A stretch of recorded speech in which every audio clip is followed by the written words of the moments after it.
അതെ, ഇന്ത്യയിലെ lavender പാടങ്ങളിൽ തരുണീമണികളായ purple പൂക്കളുടെ കാലമാണിത്. നമ്മുടെ ടാസ്ക് അത് തന്നെയാണ്. കുറച്ച് ലാവൻഡർ പുഷ്പങ്ങളെ നമുക്കുണ്ടാക്കിയെടുക്കാം. ആദ്യം തന്നെ കുറച്ച് കട്ടിയുള്ള പക്ഷേ ഫ്ലെക്സിബിൾ ആയിട്ടുള്ള കമ്പികൾ എടുക്കുക. അതിലേക്ക് മാസ്കിംഗ് ടേപ്പ് 1-2 ലെയർ ചുറ്റി കൊടുത്ത് സ്റ്റെം ആക്കി ശേഷം സ്റ്റെമ്മിനെ പച്ച കളർ പെയിന്റ് അടിച്ച് ലുക്കാക്കി എടുക്കുക. കമോണ്ട മക്കളെ, ഇവരാണ് ഇന്നത്തെ എൻ്റെ ലാവൻഡർ പുഷ്പങ്ങളെ നെയ്തെടുക്കുന്നവർ. അതെ, നമ്മുടെ പിസ്താഷ്യയിൽ തന്നെ നമ്മുടെ ലാവൻഡർ ഫ്ലവേഴ്സിന്റെ പെറ്റൽസ് അറേഞ്ച് ചെയ്യുന്നത് പോലെ ഗ്ലൂഗൺ വെച്ചിട്ട് പെറ്റൽസ് ഒട്ടിച്ചു കൊടുക്കുക. കാണുന്നത്ര എളുപ്പമൊന്നും ഇല്ല കേട്ടോ ഇത് അറേഞ്ച് ചെയ്ത് കൊടുക്കാൻ. ഗ്ലൂഗൺ കൊണ്ട് എൻ്റെ കൈ വരെ പൊള്ളി. പക്ഷെ നമ്മളങ്ങനെ വിട്ടുകൊടുക്കൊന്നുമില്ലല്ലോ. ഈ പിസ്താഷ്യയിൽ ഒരു ജിന്നാട്ടോ, വീണ്ടും വീണ്ടും ഇതുകൊണ്ട് എന്തെങ്കിലുമൊക്കെ ചെയ്തുകൊണ്ടിരിക്കാനായിട്ട് തോന്നും. നെക്സ്റ്റ് പരിപാടി നമ്മുടെ തരുണീമണികളുടെ ചായം പൂശലാണ്. ഈ കളർ വന്നാലല്ലേ ഇവർ ശരിക്കും ലാവൻഡർ പുഷ്പങ്ങളാകുള്ളൂ.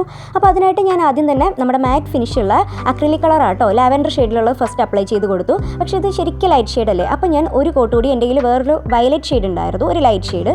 അത് നമ്മളൊന്ന് ലൈറ്റായിട്ട് തന്നെ ഷെയ്ഡ് ചെയ്ത് കൊടുക്കുക. ഡാർക്കായിട്ട് മൊത്തം അടിച്ചു കൊടുക്കരുത്. ഒന്ന് ലൈറ്റായിട്ട് ഷെയ്ഡ് ചെയ്യുമ്പോൾ നമുക്ക് കറക്റ്റ് ഒരു ലാവൻഡർ ഫ്ലവറിൻ്റെ എഫക്റ്റ് കിട്ടും. കണ്ടോ, നല്ല രസമില്ലേ. ഇനി അടുത്തത് വേണ്ടത് നമ്മുടെ ലാവൻഡറിൻ്റെ ലീഫാണ്. അതിന് വേണ്ടിയിട്ട് ആസ് യൂഷ്വൽ കമ്പി മാസ്കിംഗ് ടേപ്പ് എടുക്കുക, കട്ട് ചെയ്ത് ഷേപ്പാക്കി എടുക്കുക. ശേഷം പെയിൻ്റ് അടിച്ച് ലീഫ് അടിപൊളിയാക്കുക.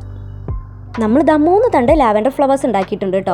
ഇനി ഇതിലേക്ക് ലീഫും കൂടെ അറേഞ്ച് ചെയ്ത് കൊടുത്താൽ മതി. നമ്മൾ കമ്പി വെച്ചിട്ടുള്ള കാരണം ഇതേപോലെ ചുറ്റി കൊടുത്താൽ ലീഫ് നന്നായിട്ട് ഇരിക്കും. ഇനി നമ്മുടെ ഫ്ലവർ വേസിലേക്ക് പൂക്കൾ അറേഞ്ച് ചെയ്താൽ മതി. ഇതാണ് നമ്മുടെ ഫ്ലവർ വേസ്. എങ്ങനെയുണ്ട്? ഫ്ലവർ വേസ് അല്ല, ബുക്ക് വേസ് എന്നും പറയാട്ടോ. ഇതെങ്ങനെ ഉണ്ടാക്കുന്നതെന്ന് ഞാൻ നെക്സ്റ്റ് വീഡിയോയിൽ കാണിക്കാട്ടോ. ഇതിപ്പോൾ അതിലൊക്കെ കാണിച്ച ഒത്തിരി ലെങ്ത് കൂടും, അതുകൊണ്ടാട്ടോ കാണിക്കാത്ത.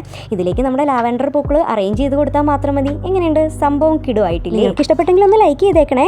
സജഷൻസ് ഒക്കെ ഒന്ന് കമൻറ്റ് ചെയ്യണം. സബ്സ്ക്രൈബ് ചെയ്യാതെയാണ് കാണുന്നെങ്കിൽ ഒന്ന് സബ്സ്ക്രൈബ് ചെയ്ത് കൂടെ കൂടിക്കോളണേ. മറ്റൊരു അടിപൊളി വീഡിയോയുമായി ഉടനെ കാണാമെന്ന പ്രതീക്ഷയോടെ തൽക്കാലത്തേക്ക് വിടാം.